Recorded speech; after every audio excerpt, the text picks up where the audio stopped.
Hey y'all, I'm wearing my glasses today. I'm hoping there's not any kind of crazy glare. So here we go, The Count of Monte Cristo, Chapter 19, The Treasure Cave. The sun had run about a third of its course, sending his warm and invigorating rays full on the rocks which seemed almost insensible to their warmth. The monotonous and continuous chirp of thousands of grasshoppers invisible in the heath could be heard. The leaves of the myrtles and olive trees waved and shook in the wind, sending forth an almost metallic sound. With every step Edmond took on the warm granite, he sent scurrying away numerous lizards bright as emeralds. In the distance, wild goats were to be seen jumping from crag to crag.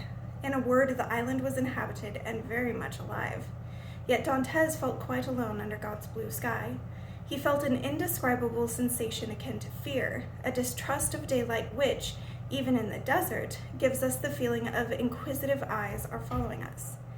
The feeling was so strong in him that no sooner had he commenced his task than he stopped, laid down his pickaxe, picked up his gun, and climbing to the top of the highest rock, gazed all around him. But he could see neither man nor ship, nothing but the blue sky overhead and the azure sea below. Reassured, he descended rapidly, but at the same time, cautiously, fearing an accident similar to the one he had so cleverly simulated. As we have already said, Dantes traced the marks on the rocks back the other way and found that they led to a kind of small creek, hidden away like the bath of a nymph of ancient days. The creek was wide enough at its mouth and deep enough in its center to allow a small ship to enter and lie concealed there. Then, as he followed that clue that had been so skillfully handled by Faria to guide him through the labyrinth of probabilities, he came to the conclusion that Cardinal Spada, in order to avoid being seen, must first have landed in this little creek where he hid his small bark, followed the path indicated by the incisions, and finally buried his treasure at the extreme end.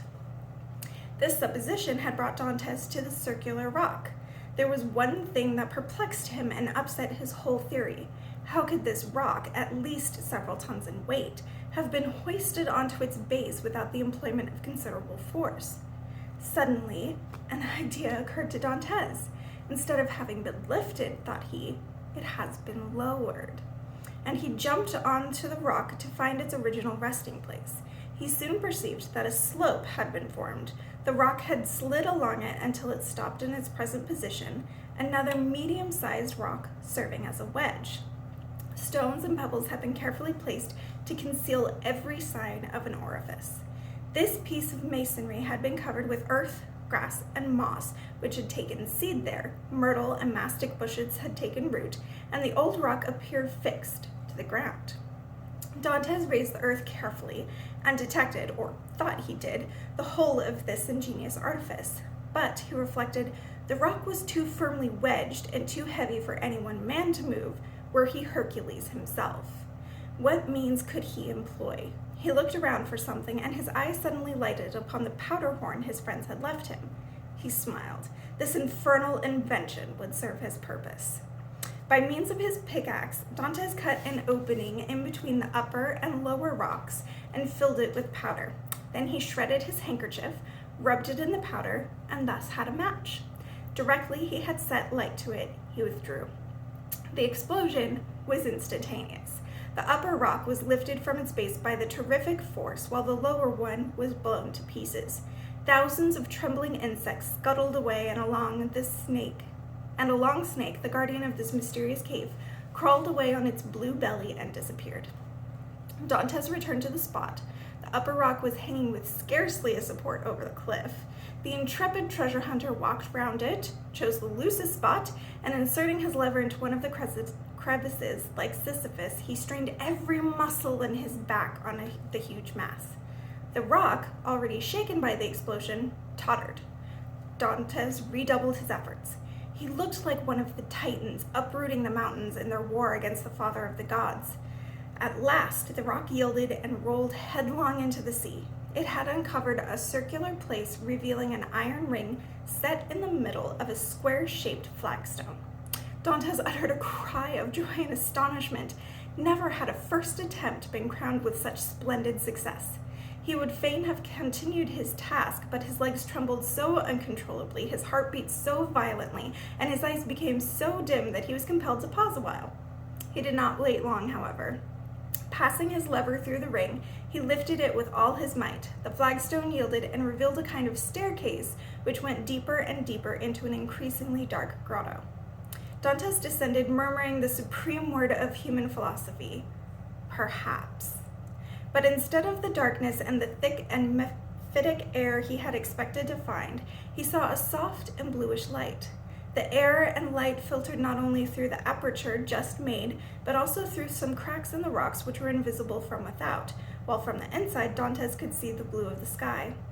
After having been for a few seconds in the cave, the atmosphere of which was warm rather than damp, fragrant rather than fetid, Dantes' eyes, accustomed as they were to the dark, could penetrate into its furthermost corners. It was of granite, the facets of which sparkled like diamonds.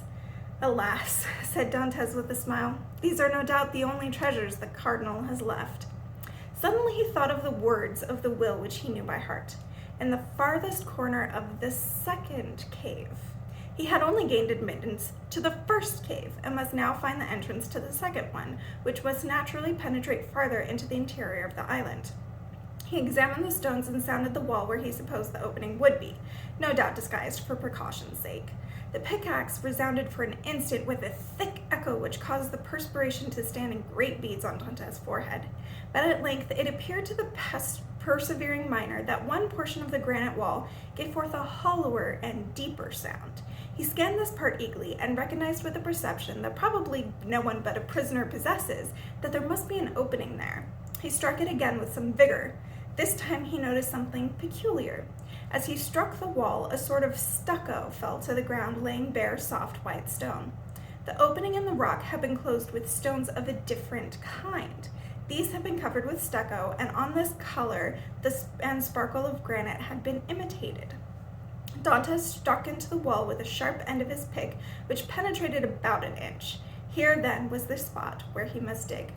As yet he had had no food, but this was not the moment to eat. He swallowed a mouthful of rum and again attacked his work somewhat strengthened. He took up his pickaxe, and after several strokes with it, he perceived that the stones were not cemented, but simply placed one on top of the other and covered with stucco. He pushed the point of his pick into one of these interstices, pressed the handle, and to his joy one of the stones fell at his feet. The opening thus made was large enough to admit him, and so he was able to pass from the first grotto into the second. It was lower, darker, and more uncanny than the first. The air, which only entered by the aperture he had just made, had that fetid smell Dantes had expected to find in the first. He gave the exterior air time to replace this foul air, and then he entered. To the left of the aperture, there was a dark and gloomy corner. As we have already mentioned, however, there was no darkness for the eyes of Dantes. He looked round the second grotto. Like the first one, it was empty. The treasure, if it existed, was buried in the dark corner yonder. Dantes' hour of anguish had arrived. The dig through 2 feet of earth was all that remained to him between supreme joy and bottomless despair. He approached the corner and, as though seized by a sudden resolution, set to work on the soil with all his might. At the 5th or 6th stroke, it sounded as though the pickaxe had encountered some iron substance. Never did a funeral knell or alarm bell produce such an effect on its hearer. Had Dantes found nothing, he could not have become more deadly pale. He plunged his pick into the earth a little to one side of this spot and encountered resistance, but not the same sound. "It is a wooden chest bound with iron," he said. In a very short time he had cleared a space about 3 feet long and 2 wide, and by the light of the torch he had improvised, he recognized an oak chest bound with wrought iron. In the middle of the lid, on a silver plate which the earth had left untarnished, were engraved the arms of the Spada family, namely, a sword on an oval shield like that of the Italians, and surmounted by a cardinal's hat.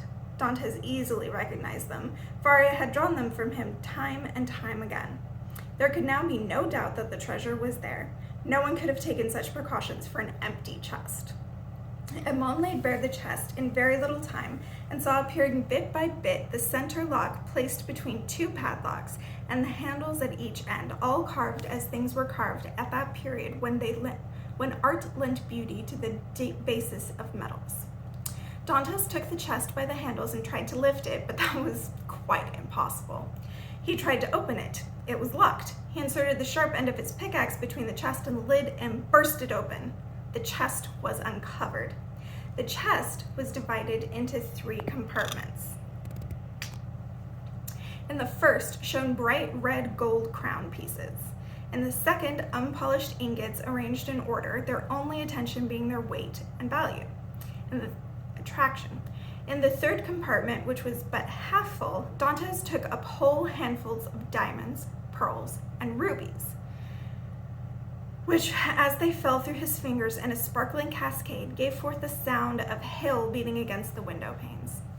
After he had touched, fingered, buried his trembling hands in the gold and precious stones, Edmond rose and rushed through the caves like a man seized with a frenzy. He leapt onto a rock whence he could behold the sea.